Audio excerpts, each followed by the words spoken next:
मैं यशवंती, डाइट प्रवक्ता कला एटा, आप सभी प्रशिक्षुओं का स्वागत करती हूँ। चतुर्थ सेमेस्टर भारतीय चित्रकला के षडंग 6 लिम्स ऑफ इंडियन आर्ट्स, प्राचीन भारतीय सभ्यता व संस्कृति का क्रमबद्ध परिचय प्रस्तुत करने वाले ग्रंथों में कलाओं को महत्वपूर्ण स्थान दिया गया है। संस्कृत के प्राचीन ग्रंथों में चित्रकला संबंधी बहुत ही विस्तृत वर्णन प्राप्त होते। वात्स्यायनकृत कामसूत्र के तीसरे अध्याय में 64 प्रकार की कलाओं का वर्णन मिलता है। कामसूत्र का चतुर्थ अध्ययन आलेख्यम अर्थात चित्रकला पर आधारित है। इसमें चित्रकला के 6 अंगों का वर्णन मिलता है। मूल ग्रंथ संस्कृत में उपलब्ध है, जिसका रचनाकाल दूसरी व तीसरी शताब्दी ईसा पूर्व माना जाता है। इस ग्रंथ के टीकाकार यशोधर पंडित थे, जिन्होंने इस टीका को जय मंगला नाम दिया था। इस ग्रंथ में चित्रकला के 6 अंगों का वर्णन किया गया है या बताए गए हैं। कामसूत्र में इन अंगों को एक दोहे के रूप में निबद्ध किया गया है, जैसे रूप भेदा प्रमाणानि भाव लावण्य योजनम सादृश्य वणिका भंग इति चित्र षडंगकम। इसके 6 अंग बताए गए हैं। नंबर 1 रूप भेद, दृष्टि का ज्ञान, a knowledge of appearances. Number 2 प्रमाण, ठीक अनुपात, नाप, बनावट, a correct perception of measure and structure of forms. Number 3 भाव, आकृतियों में दर्शक को चित्रकार के हृदय की भावना दिखाई देती हैं। A action of feeling on forms. Number 4 लावण्य योजना, कलात्मक व सौंदर्य का समावेश, infusion of grace artistic representations.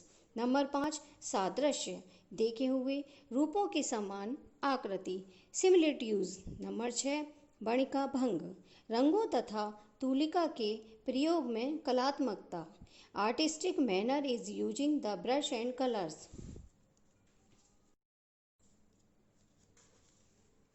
Number 1 रूप भेद यानी दृष्टि का ज्ञान।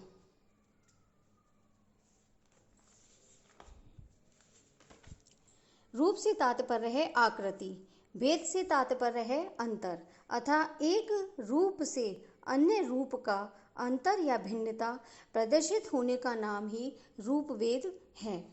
प्रत्येक आकृति में ऐसी भिन्नता या चारित्रिक विशेषताएं प्रदर्शित होनी चाहिए जिससे किसी आकृति को पहचाना जा सके, जैसे माता के रूप में माता और छाया के रूप से छाया का आभास होता है।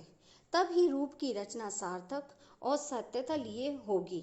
हम एक वस्तु की दूसरी वस्तु से तुलना करके आँखों के द्वारा उनके रूप भेद को समझने लगते हैं। किसी भी कलाकृति के भायांतर की परीक्षा हम उस वस्तु को देख कर करें या मस्तिष्क के द्वारा करें, दोनों दिशाओं में हमारे अंदर रुचि का होना आवश्यक है। नंबर 2 प्रमाण, इसका अर्थ है आकृतियों का ठीक ज्ञान। प्रमाण चित्र विद्या का वह अंग है जिसके द्वारा हम प्रत्येक चित्र का मान निर्धारित कर सकते हैं। प्रमाण के माध्यम से हम पशु पक्षियों की भिन्नता, स्त्री पुरुष के आकारों के कद में अंतर, मनुष्यों और देवताओं के चित्रों में अंतर आदि निर्धारित करते हैं। जैसे शरीर के अनुपात की दृष्टि से स्त्री आकृति पुरुष आकृति से 1/4 भाग छोटी होती है। नंबर 3 भाव, भाव से तात्पर्य है विचार, राग, तरंग, आकांक्षा, इच्छा। ये सभी भाव के ही पर्याय हैं। भाव हृदय के छिपे हुए विचारों को ही कहते हैं। प्रत्येक सजीव मनुष्य में भाव की प्रवृत्ति विद्यमान होती है। चित्रकार की आकृतियों में भाव प्रधान होता है। यह भाव 2 प्रकार से प्रकट किए जाते हैं। नंबर 1 प्रत्यक्ष, नंबर 2 प्रच्छन्न। नंबर 1 प्रत्यक्ष, जिन्हें हम आँखों के द्वारा देख सकते हैं, ये शारीरिक अथवा कायिक भाव कहलाते हैं। नंबर 2 प्रच्छन्न, जिन्हें हम प्रत्यक्ष रूप से देख नहीं सकते हैं, क्योंकि आंतरिक भाव वे होते हैं जो हमारी मानसिक क्रियाओं को प्रकट करते हैं। नंबर 4 लावण्य योजना। लावण्य से तात्पर्य है सौंदर्य। लावण्य योजना से तात्पर्य है सौंदर्य का माप। प्रमाण रूप व भाव के साथ लावण्य योजना का होना भी अति आवश्यक माना जाता है। चित्र में प्रमाण रूप भाव के साथ जब लावण्य की योजना भी मिल जाती है, तभी वस्तुतः चित्र में लावण्य का प्रदर्शन होता है। लावण्य का उपयोग चित्र में मधुरता लाने के लिए किया जाता है। भाव यदि आंतरिक सौंदर्य का प्रतीक है, तब लावण्य चित्र के बाह्य सौंदर्य का वाहक माना गया है। नंबर 5 सादृश्य।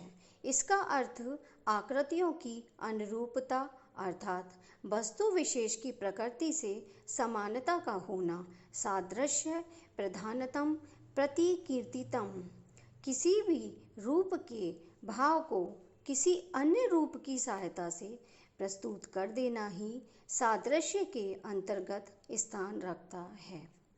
किसी वस्तु की प्रकृति से अनुरूपता का होना अति आवश्यक समझा गया है। चित्रकार यदि किसी वस्तु का चित्र अंकित करता है, तो उसके गुण और दोष आदि विशेषताओं को भी अपने चित्रों में समाविष्ट करता है, और यही कारण है कि एक चित्रकार की कृति कैमरे से खींचे गए चित्रकार से कहीं अधिक श्रेष्ठ होती है, क्योंकि उसमें चित्रकार के मस्तिष्क में जो भाव उठते हैं, उनसे सादृश्य वह चित्र में स्थापित करता है। नंबर 6 वर्णिका भंग। यह षडंग का सबसे अंतिम महत्वपूर्ण अंग माना जाता है। वर्णिका भंग से तात्पर्य उचित मात्रा में रंगों की मिलावट, उनका प्रयोग तथा तूलिका का उचित प्रयोग। विभिन्न वर्णों की सम्मिलित उपस्थिति को ही वर्णिका भंग कहा जाता है। उपयुक्त पांचों अंगों में रूपभेद, प्रमाण, भाव, लावण्य योजना और सादृश्य का ज्ञान वर्णिका भंग के बिना अधूरा है। जैसे किसी वस्तु में कौन सा रंग भरना है, किस रंग से चित्र में उभार या गहराई दिखाई जाती है, आदि बातें वर्णिका भंग के द्वारा प्रदर्शित की जाती हैं। तूलिका यानी कि ब्रश और रंग आदि के प्रयोग का सही ढंग से और उसकी आवश्यकताओं के साथ साथ बदलता रहता है। आज हमने चित्रकला के 6 अंगों का अध्ययन किया। इसी के साथ आज का ये टॉपिक पूर्ण होता है। धन्यवाद।